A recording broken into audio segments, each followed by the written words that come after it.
Today we are going to attempt to paddle 12 miles on the Weeki Wachee River, all the way upstream from Rodgers Park to the Weeki Wachee Head Spring and back.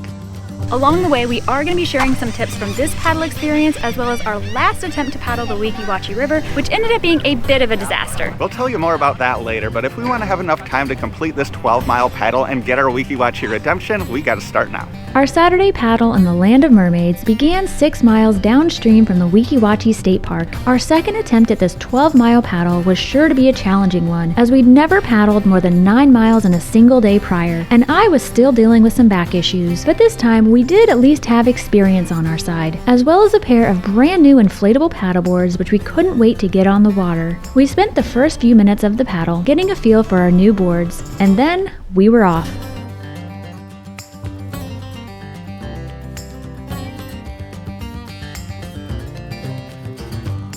So far the river is pretty busy. There doesn't seem to be too much of a headwind, which is good. We have been paddling at a pretty leisurely pace so far, but we do still seem to be moving along pretty good. You will find some pretty big boats on this river, and for us that's the main thing that separates this paddle from the Itchitucknee paddle that we did a few weeks back, is that there are no motorized boats allowed on the Itchitucknee.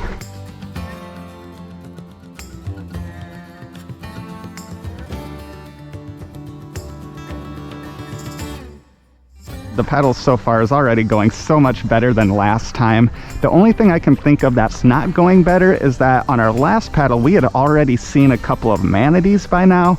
So far we haven't seen any manatees on this paddle, but maybe our luck will change later.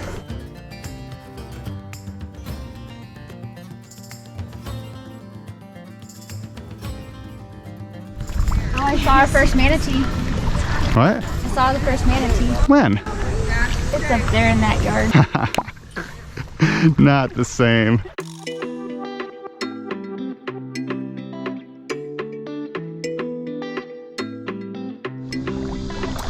We're probably about a mile into this paddle, and it's already going quite a bit better because we haven't even seen a single yellow fly. And we'll share a tip on the yellow flies a little bit later, but our first tip is that if you want a more leisurely paddle, then we'd recommend planning your trip ahead of time and booking through the Weeki Wachee State Park website, so that way you can launch from the state park and just float all the way down the river, instead of what we're doing today, which is paddling upstream 6 miles, so then we can float downstream 6 miles later. If you're looking for a less intense day of paddling Weeki Wachee, the cost of renting a vessel, floating 2.8 miles downstream, and getting picked up and taken back to your launch point via shuttle will cost $35 for a paddleboard or single kayak, or $51 for a tandem kayak. If you own your own vessel, you can launch it from the park starting at $8 per vessel, and can utilize the return shuttle service for an additional $5 per person. Whether you rent a vessel or bring your own, spots can fill up quickly, and we'd highly recommend booking yours a few weeks in advance. Another tip is that if you are visiting Weeki Wachee for a relaxing paddling experience, you may want to visit during the week. Now we're here on a Saturday,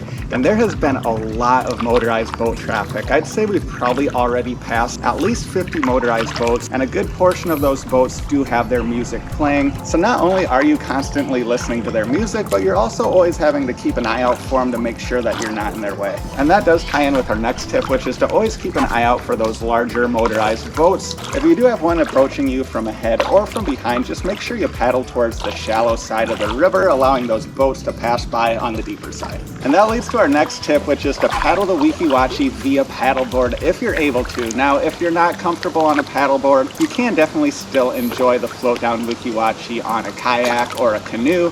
But if you are comfortable on a paddleboard, we do recommend it because you are higher off the water, meaning you have a better vantage point and can see many more things in the water, such as fish, turtles, and if you're lucky, manatees. Now, speaking of paddleboards, those of you who follow our channel already know that the last time we went on a paddle adventure, one of our boards completely exploded. But thanks to the sponsor of today's video, we are on 2 brand new boards. Now, as we focus on continuing to paddle upstream, we're going to show you where we got them. Now let's go pick up our boards.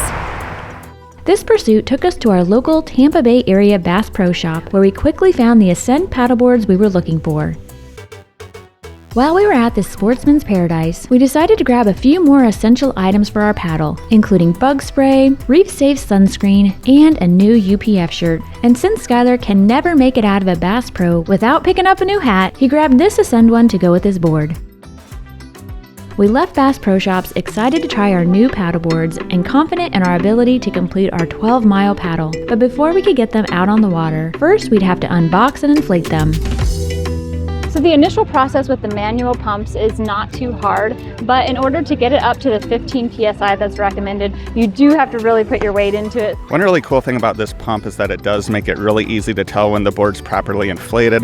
As you can see, this green range starts at 15 PSI, which is the amount you want to inflate it to, and you can also find that amount listed on the board itself. Now around 2 miles into our paddle, our new boards were treating us well, but we still had a long paddle ahead of us.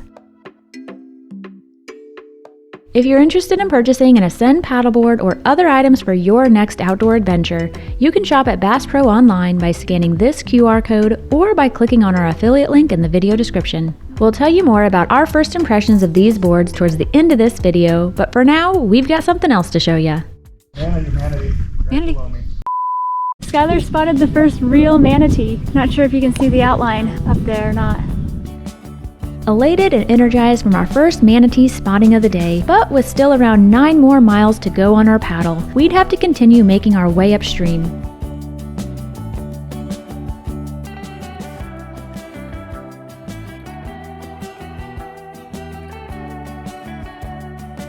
We wanted to take a quick shot here because this is the area whenever we paddled last time that we stopped and really had to have a discussion about whether or not we were going to continue because we had been eaten by so many of the yellow flies. But this time it is a whole different story. We're able to be out here without like wearing shirts and putting the towels over our legs. It is a much better experience. While it appeared we wouldn't have to worry about yellow flies on this paddle, we would have to worry about the time, as we'd have to significantly pick up the pace if we wanted to finish before sunset. Now we are paddling against a little bit of a current, but it only seems to be about maybe a mile per hour. But that does mean that we'll be paddling at a pace of about 2 miles per hour faster on the way back. So in theory, coming back should only take us half the time. We have made it to the very edge of the state park. Now there are different rules once you do enter the state park. There's no alcohol, no fires, and no dogs. So we just passed the takeout and we asked some of the park employees how long we still had to go to get to the head springs, and they said we still have about 3 miles. But the good news is that the second half of this paddle should go a lot faster now that we don't have all of these motorized boats we got to navigate around. So we're about 3.5 miles into our paddle and we recognize this spot very well because this is the exact spot where we threw in the towel on our last paddle on Weeki Wachee. So far we're still feeling pretty good, and more importantly, we're not getting eaten alive by yellow flies, so I think we're gonna keep going. So it's probably no coincidence that after we entered the section of the river within the state park, the waters got quite a bit clearer. We started seeing a lot more fish. Yeah, look at all these fish down here. Now I do think that since you can't actually get out of your boat within the state park, that it does cut down on the boat traffic significantly. Now this paddle's starting to remind me more of the Itchitucknee paddle. As we continued to paddle further into the state park, the river seemed to get more and more gorgeous around every bend. And while we would have loved to really take our time to enjoy it, we still had nearly 8 miles of paddling to go and would have to stay focused on moving upstream.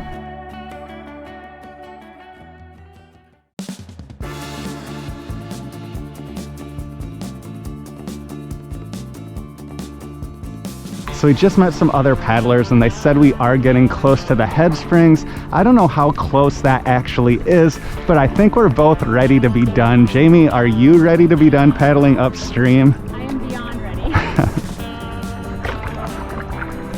Skylar, we're definitely less than a mile. We're under a mile. This has been such a long day. We've been paddling on these boards probably somewhere between 3 and 4 hours now, and I am still enjoying it, but we're both definitely getting really tired. And I think we're both really excited to reach the head spring so we can turn around and start paddling downstream, which should be much easier. Every bend we go around, I'm just praying that we see the head spring, and so far every time we've been disappointed, but hopefully we're getting close.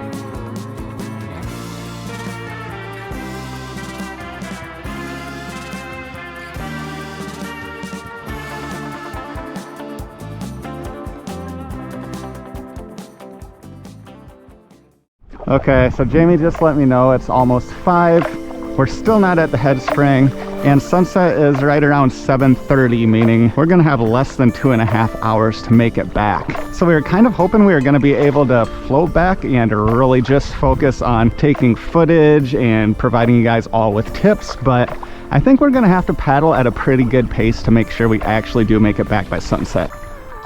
Thankfully, we finally spotted a launching point on the river ahead, which is less than 100 yards from the spot that we'd hiked to when visiting the park a couple of years prior, and less than 300 yards from the head spring where the famous mermaids perform.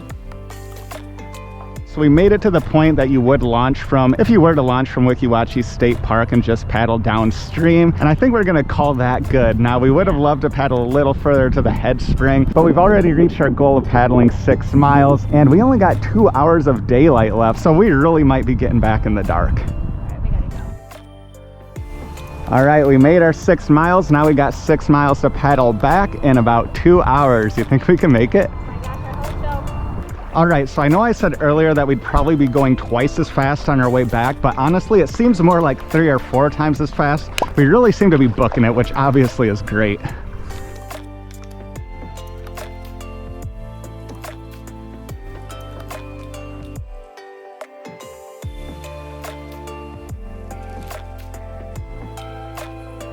Now, some of you may have noticed that I was pretty quiet on the second half of the paddle up towards the springs, and that's because I am still recovering from my back injury, and so paddling that distance is really tough for me. I actually didn't know if I was going to be able to do it, so I'm really proud that I was able to make it. And that leads us to our next tip, which is if you're paddling in groups, then make sure to bring an ankle strap or some sort of bungee cord. That way, whenever you stop for breaks, you can tie yourselves together, or if one of you is getting tired and the other one still has a lot of energy, you can tie your boards together and one of you can relax and the other can paddle. Now, while Skylar paddles us back to our starting point, I get to sit back here, enjoy the view, and also tell you guys about our remaining tips. Now, our next tip is all about sun protection. Even though a lot of this paddle is shaded, 6 miles both ways is a long ways to go. So we would recommend bringing sunscreen and also SPF shirts. This paddle, we are using this mineral sunscreen. This is the first time we've tried it, and I actually really like it because it soaks into your skin instead of leaving a white film like other mineral sunscreens. So I do think I'll keep using it.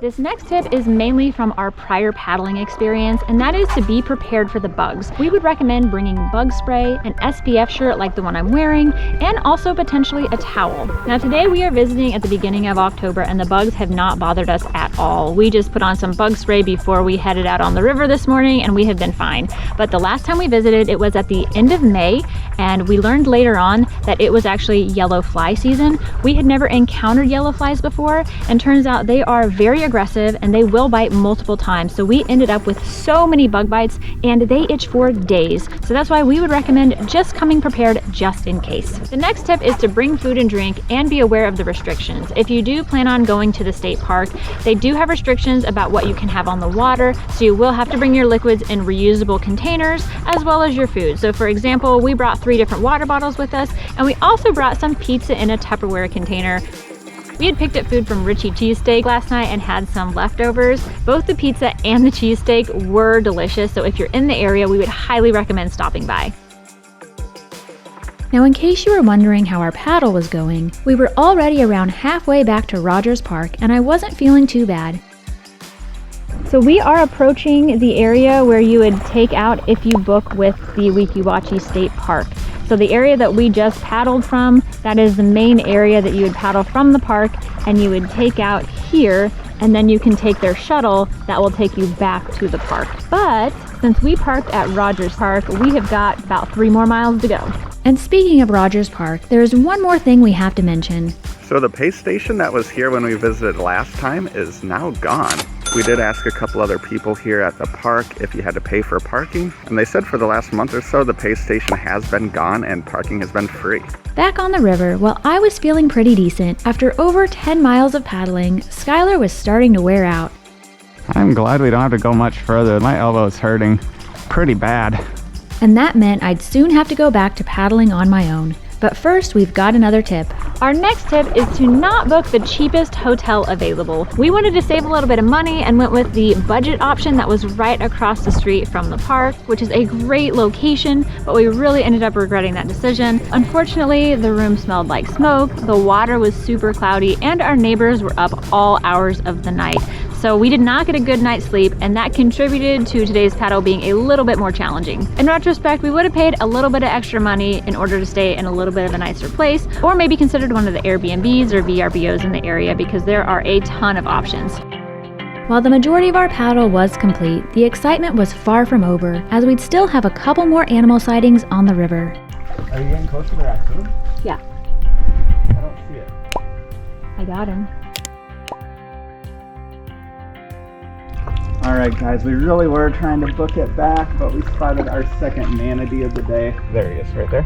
Oh, there he is! Hey friend! It could actually be the same one we spotted earlier. It looks like it's about the same size, but... Stop for a snack. Yeah, that's a young one, I think. That's like the size of the one that grabbed onto your leg. Maybe it's my friend. That one's probably full grown by now. Yeah. See you later, guy!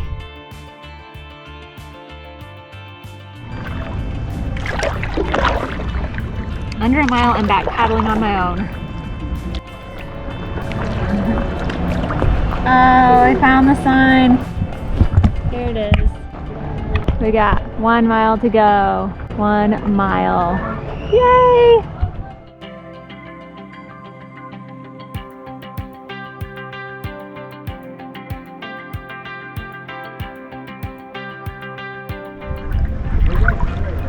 No? Yeah! Oh my gosh, this boy. He would be so lost without me. Oh man, can we just like lay on that thing and take a nap? With only around a half mile to go, we were both thoroughly exhausted, and while we wouldn't be off of the river before sunset, we were relieved to know we'd at least be back before pitch dark. We're all professionals here. Absolutely. And whether you're a professional or just a beginner paddler, we'd highly recommend paddling down the Weeki Wachee River, although 12 miles may be a bit too long for most, including us. Thank goodness.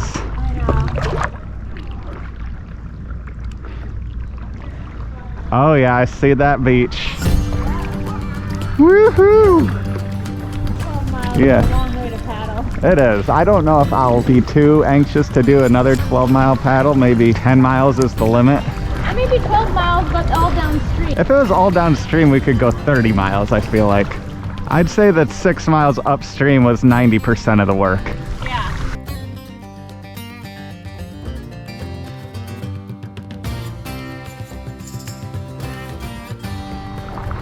So it's about sunset, so it's after 7, and we are on the water by noon, right? 11:30? Probably. So we were probably on the water 7.5 hours. That's too long. I'd say even if we weren't filming, it probably would have taken us at least 6. Yeah. Alright, I can still lift it. Even after a whole day on the water. They're pretty light. Yeah, not bad. Good job, babe.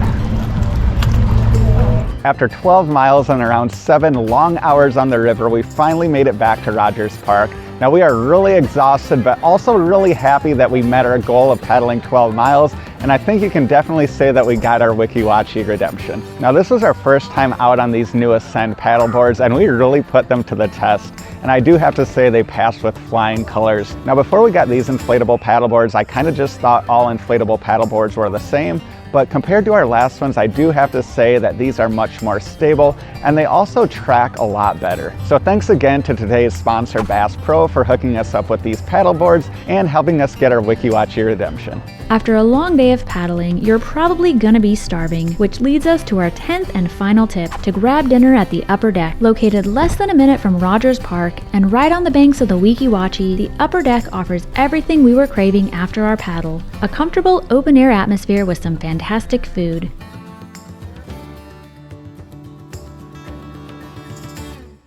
While the wings were solid, both the fries and patty melt were some of the best we've ever had, and were a perfect way to end this day of adventure. Now, even though we absolutely love paddling the Weeki Wachee, it's still not our favorite spot to paddle in Florida. But if you'd like to see what is, go ahead and click here right now. Thanks for watching!